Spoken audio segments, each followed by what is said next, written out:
არიანობის დღესასწაულს, ღვთისმშობლის მიძინების დღესასწაულს ყველას გილოცავთ, რავას დაგასწროთ ღმერთმა და შეგეწიოთ დღევანდელი დღის მადლი ღვთისმშობლის ლოცვითა და მეოხებით ღმერთმა ინებოს ჩვენი გადარჩენა და ხსნა.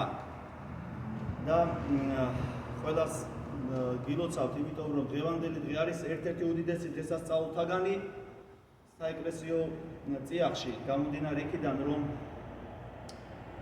ცათაურცელესი ღვთისმშობელი, რომელმაც დაუტევნელი დაიტია, გახდა ღირსი, გამხდარიყო იმავე, ფაქტობრივად შეიძლება ითქვას, იმავე დიდებისა და იმავე სიკვდილის და ამაღლებისა და აღდგომის განცდის, რაც ფაქტობრივად განიცადა თვითონ ღმერთმა მაცხოვარმა, რომელიც მისი წიაღიდან იშვა. ამიტომ ეს დღე განსაკუთრებით დიდია, იცით თქვენ რომ ღვთისმშობელთან დაკავშირებით ჩვენ სახარებისეული თხრობა არ გაგვაჩნია.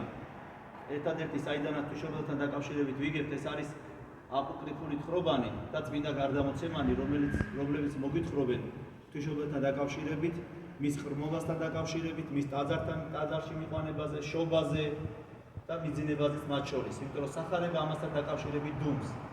რატომ? იმიტომ რომ სახარებას აქვს სხვა რამ სათქმელი. ის სხვა რაღაცაზე ანახულებს ყურადღებას, ის მხსნელზე მოგვითხრობს, რომელიც ჩვენი გადამრჩენელი გახდა ჯვარზე გაკრითა სიკვდილით, აღდგომითა და ამაღლებით.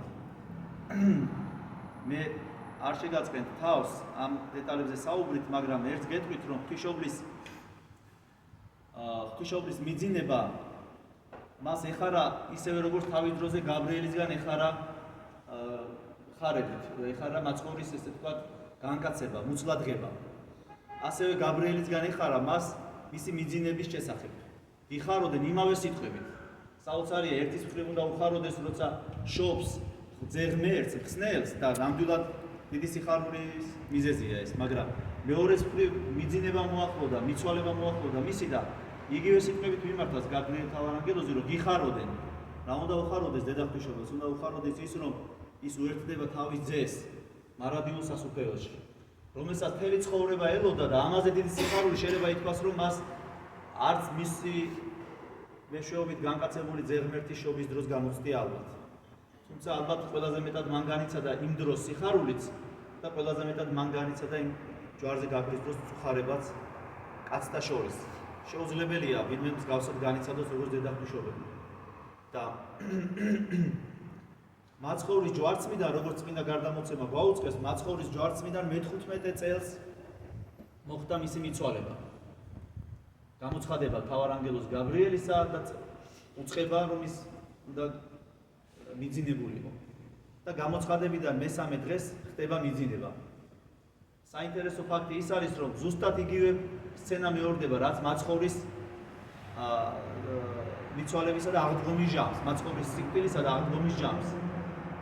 მოციქულებსაც ეუწყათ სული წინის მეშვეობით, რომ ისინი უნდა ჩასულიყვნენ, ისინი არ იმყოფებოდნენ იერუსალიმში, საქადაგებლად იყვნენ წასულები, იერუსალიმში მხოლოდ დედა ღვთისმშობელი იმყოფებოდა. და მოციქულებსაც ეუწყათ, რომ ისინი უნდა დაბრუნებულიყვნენ იერუსალიმში, სიონის მთაზე, სადაც მოხდებოდა მიძინება დედა ღვთისმშობელისა. და ყველა მოციქული ბრუნდება გარდა თომა მოციქულისა. მსგავსად გასვათ, როდესაც მაცხოვარი აღდგება მკვეთრი და გამოეცხადება მოციქულებს, იქ თომა მოციქული არ იმყოფება და შემდგომ აღდგომიდან მერვე დღეს ეცხადება უშუალოდ თომა მოციქულს მაცხოვარი.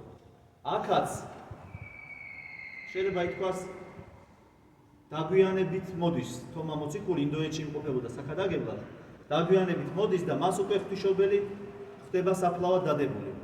და ის გამოხატავს სურვილს, ერთგვარ სურვილს გამოშვიდობებისა და როცა მივლენ საფლავთან მოციქულები თომა მოციქულთან ერთად, ნახავენ, რომ იქ არ იმყოფება ღვთისმშობლის ცხედარი. ამით საცნაური გახდება ის, რომ ღვთისმშობლის მიძინების თანადროულად, კისიერად იმავე დღეს მოხდა მისი აღდგომაც და მისი ამაღლება ზეცად ხორციელად. ამიტომ დღეს ჩვენ ვზეიმობთ არა მარტო მიძინებას ყოვლადწმინდა ღვთისმშობელისა, არამედ ვზეიმობთ მის აღდგომასაც და მის ამაღლებასაც. ყველას გილოცავთ ამ უდიდეს დღესასწაულს. და მინდოდა წამეკითხა ჰომილიები დღევანდელ დღესთან მიძღვნილი და საინტერესო რა არის, რომ ყველა ჰომილიაში საუბარი არის იმასთან დაკავშირებით, რომ დედა ღვთისმშობელი არის ის, რომელსაც მხოლოდ და მხოლოდ ის, ვისაც შეუძლია კადნიერებით მივიდეს ღმერთთან და ითხოვოს გადარჩენა ნებისმიერი სულისა. Აგნიერებით მივიდეს. და ამის საპირწონედ მოყავთ მაგალითი რომელიც და სადაც მაგალითი სახარებისეული, რომელი მაგალითი, როდესაც იოანე მახარებელი გადმოგვცეს თავის სახარების მეორე თავში, მაცხოვრისა და ღვთისმშობლის ყოფნას ქორწილში, კანას გალილეაში, სადაც ღვინო დაუმთავრდება ქორწილში და მივა და თავის ძეს თხოვს, რომ დაუმთავრდათო ღვინო და მაცხოვარი პასუხობს, რომ რაი არ შენდა და ჩემდა დედაკაცო, რამე თუ არ გამოწენულა ჟამი, ჩემი ჟამი არ არისო მოსული. უცნაური პასუხიც არის, სხვა მოდროულად, ამას კიდე ცალკე საუბარი ჭირდება ალბათ, მაგრამ მე მინდა მიგაქცევინოთ ერთ საინტერესო რამეზე ყურადღება, რომ ამის შემდგომ ღვთისმშობელი მოუწოდებს იქ ყოფ იუდეველებს, იუდეაში ხდება ეს კანას გალილეის კანაში. მოუწოდებს იუდეველებს, რომ რასაც გეტყვით ის აღასრულეთ. და ამის შემდგომ თხრობა გრძელდება როგორ? იყო იქ საწყაული 6, რომელიც გამოიყენებოდა ყურიათათვის განსაცმენდელად, ანუ იქ იბანდნენ ხელს და სწორედ აი ამ საწყაულში მაცხოვარი გადააქცევს წყალს ღვინოდ. და ეს წყლის გადაქცევა ღვინოდ გაიგივებული არის ძველი აღთქმის გარდაქცევა ახალ აღთქმად. ანუ ის ძველი აღთქმისეული განწმენდის წყალი, რომელიც არაფრის მაქნისია იყო გარდა განწმენდისა, მაცხოვარმა თავისი მოქმედებით, ამ შემთხვევაში განკაცებით, ჯვარზე გაკვეთა და ასე შემდეგ, ყველა იმ ეტაპებით, რაც მან ამ ქვეყნურ ცხოვრებაში გაიარა, გარდაქმნა სრულად ძველ აღთქმისეული განსაცმენდელი წყალი, ახალ აღთქმისეულ ღვინოდ, ანუ სისხლად ქრისტესი და ხორცად. ამიტომ აი ეს ღვთისმშობლის სიტყვები, რომ რასაც გეტყვით აღასრულეთ, ფაქტობრივად შეიძლება ითქვას, რომ ეს არის ანდერძი ღვთისმშობლისა, იმიტომ რომ ამის შემდგომ არსად სახარებაში იოანე ღვთისმეტყველისა არსად არ ფიქსირდება ღვთისმშობლის სიტყვები. ერთადერთი ღვთისმშობელი შემდგომ ფიგურირებს მხოლოდ ჯვართან, სადაც მაცხოვარი მიმართავს. იქ ღვთისმშობელი არაფერს არ ამბობს, მაცხოვარი მიმართავს, რომ აჰა დედა შენი იოანე ღვთისმეტყველს და იოანე ღვთისმეტყველს აჰა ძე შენი. ერთადერთი სიტყვები, რომლითაც ასრულებს სახარება ღვთისმშობელთან დაკავშირებით და ღვთისმშობლის სიტყვების ციტირებას, არის ის, რომ რასაც გეტყვით ის, ანუ ძე ღმერთი, აღასრულეთ.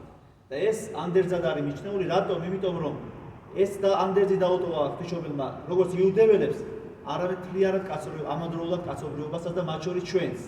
რასაც იტყვის ძე მისი მხოლოდ შობილი, აი ეს უნდა აღასრულოთ ყველა.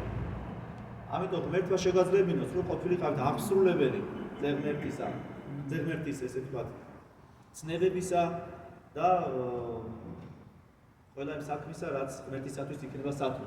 გილოცავთ ყველას კიდევ ერთხელ მიძინების დღესასწაულს და ღვთისმშობლის აღდგომის დღესასწაულს. ჩვენთან არს ღმერთი. არც გაიგოს. გადაძლევო და გაგახაროთ. სახელითა მამისათა და ძისათა და სულისა წმინდისათა ათ და მარადის და უკუნისამდე. ამინ. ძალიან დიდი